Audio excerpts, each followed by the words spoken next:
modalidades de cálculo na tela, chamando para vocês, eu tenho algumas modalidades. Cálculo simples, quando não há fatos novos a serem provados, nem o caso de arbitramento. Proceder-se-á liquidação por cálculo, que pode ser feito pelo contador do juízo, pelas partes ou por peritos, de acordo com o artigo 8, ou por peritos, né, conforme o artigo 879, parágrafos 3º e 6º da CLT. Aqui eu quero chamar a atenção para vocês de, não dois, mas de uma questão interessante.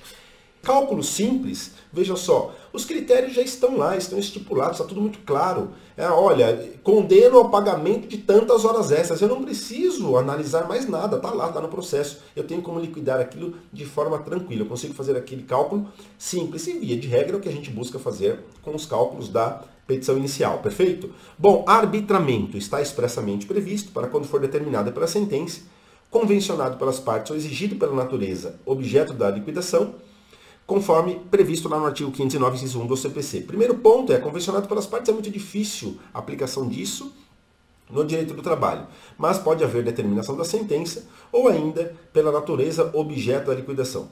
Por qualquer desses motivos, pode ser determinado de ofício pelo juiz. E de acordo com o artigo 510, na liquidação por arbitramento, o juiz poderá nomear perícia se os documentos e pareceres apresentados pelas partes não forem suficientes para elucidar a questão. Isso é muito comum, por exemplo, você vai fazer apuração lá de cálculo de comissões ou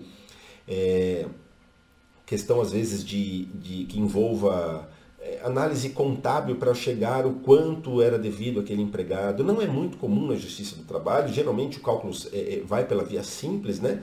Contudo, pode existir o quê? O arbitramento, que eu precise de mais informações e pode ser até que eu tenha que nomear um perito para avaliar um balancete, um relatório contábil para chegar ao valor que é devido a um determinado reclamante na Justiça do Trabalho. Perfeito? Então, não é muito comum, mas existe. E, por fim, eu tenho o quê? A liquidação por artigos. Está aí, está na tela. Liquidação por artigos. Ou pelo procedimento comum, né? Conforme nova denominação do CPC, está lá no inciso 2 do 509. Cabe quando houver necessidade de alegar e provar fato novo. E entende-se por fato novo uma mera dimensão do fato velho. Espera aí, não entendi nada. Como é que isso funciona? Já lhe explico. Vamos imaginar o seguinte.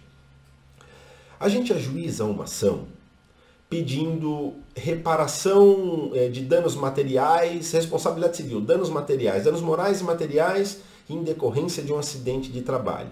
Um exemplo. Contudo, o que acontece? Ao longo do processo, o indivíduo ainda está em tratamento. Ele ainda está evoluindo com o tratamento. Então, às vezes o indivíduo sofre um acidente, você, ato contínuo, ou dali pouco tempo, já ajuiza a ação.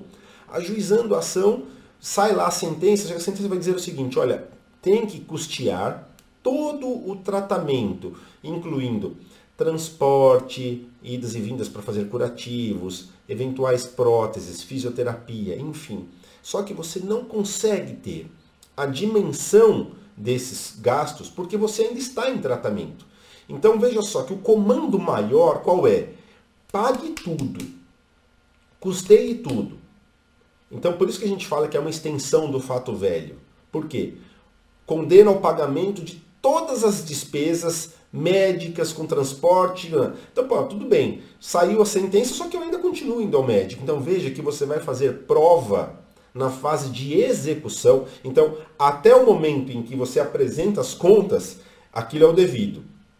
Depois daquele momento, você vai fazendo prova, já na fase de execução, apresentando as notas fiscais e vai dizendo assim, ó, gastei com isso, gastei com aquilo, isso está sob o comando da decisão que me assegurou a indenização integral pela reparação daquele dano. Então, pode acontecer de haver liquidação por artigo. Por isso que ele fala, aí a gente fala, indenização por tratamento referente ao acidente de trabalho. Perfeito?